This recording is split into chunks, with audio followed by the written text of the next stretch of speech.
Tous les jours, il y a de nouvelles news sur le groupe Anonymous et aujourd'hui, il s'attaque aux entreprises françaises qui n'ont pas quitté la Russie, l'Europe qui signe pas mal de lois s'attaquant au monopole des GAFAM, ou encore Activision Blizzard, toujours dans le collimateur de la justice américaine. N'hésitez pas à vous abonner pour ne pas rater les actualités quotidiennes et sur ce, je vous dis bonjour à tous et bienvenue dans cette nouvelle revue de presse.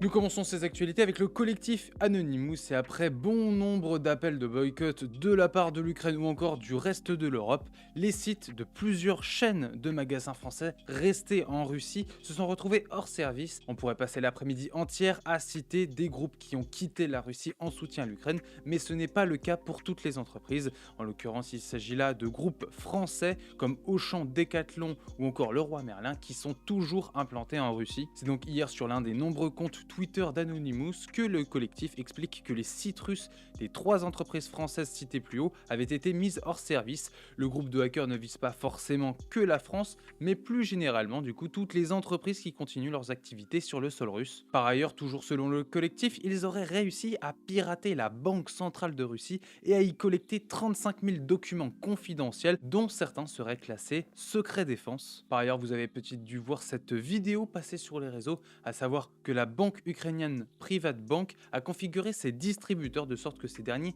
affichent un message de soutien à l'Ukraine quand l'utilisateur sélectionne le russe. Et si j'en parle, c'est tout simplement parce que l'un des comptes Anonymous a tweeté comme quoi les distributeurs de Privatbank avaient été hackés pour afficher un tel message, mais Tom Squad a contacté la banque et elle a confirmé que c'est bel et bien eux qui ont modifié le code, on va dire, pour afficher ce message si jamais le langage russe devait être sélectionné. Nous continuons à présent avec l'actualité européenne sur le numérique. Alors c'est pas forcément le sujet des plus fun, mais il est extrêmement important et surtout très intéressant parce que ça va nous impacter dans les prochains mois à venir. Nous parlons ici du fameux DMA pour Digital Market Act qui est discuté depuis déjà pas mal de temps et qui vise forcément les Google, Apple, Meta pour Facebook, Amazon, Microsoft et le bien entendu TikTok ou encore Booking. Mais alors que contient ces fameux accords DMA? Bien, il contient des lois comme par exemple celle où chaque rachat d'entreprise par un GAFAM sera scrupuleusement analysé et cette loi vise forcément à éviter que les GAFAM essayent de faire taire la concurrence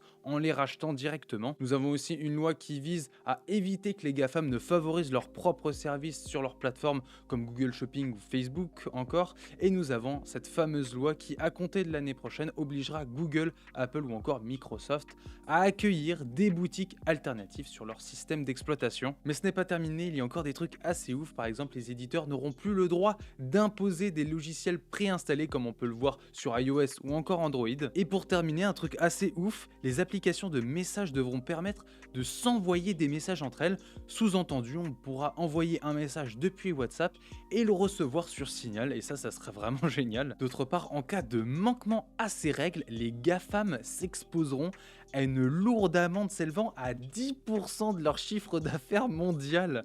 Et en cas de récidive, on pourra monter jusqu'à 20%, c'est énorme. Après, on a des petites citations de Google et Apple qui se disent inquiets pour je sais pas trop quoi, mais bon, il y a un moment, les gars, vous avez merdé, forcément que vous allez vous reprendre un retour de bâton. Et nous terminons ces actualités avec une petite mise à jour concernant Activision Blizzard, vu qu'une nouvelle employée a porté plainte contre l'entreprise pour harcèlement, vous l'aurez deviné, ce qui relance complètement l'affaire juridique déjà en place. En effet, cette femme qui travaille en tant qu'assistante de l'exécutif du département informatique depuis 2017 quand même, a décrit dans sa plainte le traitement qu'elle subit depuis toutes ces années. Outre les habituels, si je puis m'exprimer ainsi, harcèlement sexuel et discrimination sexiste, elle a fait part de ces problématiques assez supérieures qui l'ont découragée et qui en plus lui ont fait subir des représailles. Mais ce n'est pas tout, suite à cela, elle a tenté de changer de département pour voir si ça pouvait aller mieux ailleurs, mais l'entreprise n'a accepté que via une baisse de son salaire et une baisse de ses responsabilités aussi, bien évidemment. Et ça va même encore plus loin vu que la plaignante explique avoir été poussée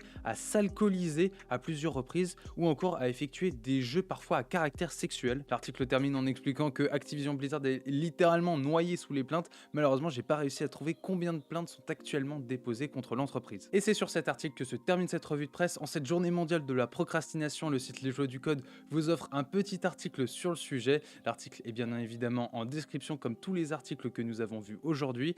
N'hésitez pas à vous abonner pour ne pas rater d'autres actualités quotidiennes. Et sur ce, je vous dis à lundi pour une nouvelle revue de presse. Salut!